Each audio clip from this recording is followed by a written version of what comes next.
Kourtney and Travis Barker. My name is Desiree and I specialize in relationship readings. If you'd like to book a reading with me, see my link in my bio. And don't mind my head. I'm literally in bed. Kourtney is on the bottom. She's an Aries Sun, Aries Mars, Aries Mercury, and Travis has an Aries Moon and Jupiter on his midheaven. This is a very common aspect for marriage partners or for just long-term relationships to have your sun maybe in the same sign as your partner's moon. It's just due to the fact that they feel very comfortable and safe to you, especially for Travis. If you can see at the top, that's his moon in Aries. A man always marries his moon. So a lot of times people will say, oh, the man will date his Venus or his Mars just because he's looking for fun and for adventure and for sex or whatever. But when it comes to marriage, they marry their moon. So if you have a good contact to your partner's moon, that always is a great indication for marriage because you will feel like home to them. Now, Scorpio and Aries are both ruled by Mars as well, so they do have a lot in common. I think they understand how one another feels in this world and kind of their need for just independence, need for security, and need for really safety. Mars is about protecting and keeping things safe. Mars is the warrior, so Scorpio and Aries are a good match because they both kind of feel like they are warriors or that they are just alone in life, like they have to kind of struggle and suffer through things. So to have them be together is a nice combination in a relationship because they feel like they can have at least like one other person who they can rely on or who understands them.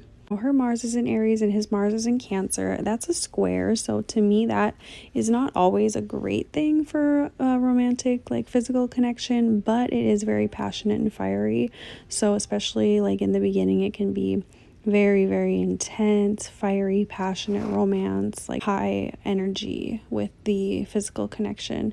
They can definitely have like disagreements and heated arguments, but they, I think, are both pretty mature. So as when they were like younger, where they might have had way more fights and battles in that way, I think now they just probably get along really well. I know that his ex-wife was also an Aries, so that makes sense. Like men just often go to people that have planets in their moon sign. They're just naturally attracted to that. Now, his Venus is in Libra and her Venus is in Pisces. She has her Pluto in Pisces and so does he. That's kind of a generational thing, so it's not a super big deal, but it kind of brings in more of a somewhat of a control factor that he might have over, or that she might have over him, because it's her Pluto on his Venus, so it's kind of drawing in a bit of a Stephanie and Hades kind of a vibe, where there's just this like dark energy that's drawing them together and this kind of obsessive energy. He's already a Scorpio, so he has plenty of that. His North Node's in Scorpio, South Node is in Taurus. He's a Cancer rising and she has her Jupiter in Cancer. I really like that because she will find him to be someone who is like very optimistic, very fun-loving, like they can just have a really good time and not have to worry about anything together. They will just get along really well. Her Jupiter is also in her 5th house of children and creativity, so that's like one of her most favorite things in life is to be around her kids, have fun, laugh, just kind of be lighthearted, and that's where his ascendant lies. So that's a really nice combination for family because she'll feel like he's naturally like fits in with her family and vice versa. Her rising sign is Pisces. Her Venus is there in Pisces as well. That lands into his 9th house. And I think that just shows that she will help him grow and learn and expand, and that they kind of help each other do that. And that she'll bring like maybe a joy to his life in regards to like traveling or learning new things.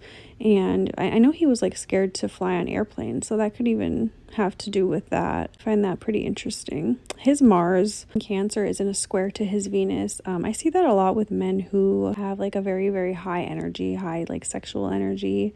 And the only thing with that Mars of his in Cancer is that it's opposite to her moon. So I think that they could possibly get into like heated emotional debates about different topics. But her moon is in his 7th house of Capricorn, which is very nice. That is the house of relationships and marriage partnerships. So she will understand what it is to have a marriage with him, and he will feel like she feels like someone that he can be comfortable with in that way.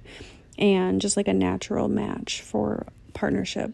She kind of illuminates that side to him and lights it up. And because he is kind of like a solitude, kind of individualistic person, he has all of that Mars energy with his Scorpio and his Aries and Mars on the ascendant. There's just a lot of that physicality and like physical aggression that he has to get out. He does come off as like a very sweet, sensitive person, but I'm sure in his younger years he struggled a lot with aggression and anger. So I feel like she sweetens him up a lot too, and just kind of they're a good match in that way. But yeah, this is just a quick little reading for Kourtney and Travis. Hope you guys like it. If you're interested in booking with me, see the link in my bio or email me.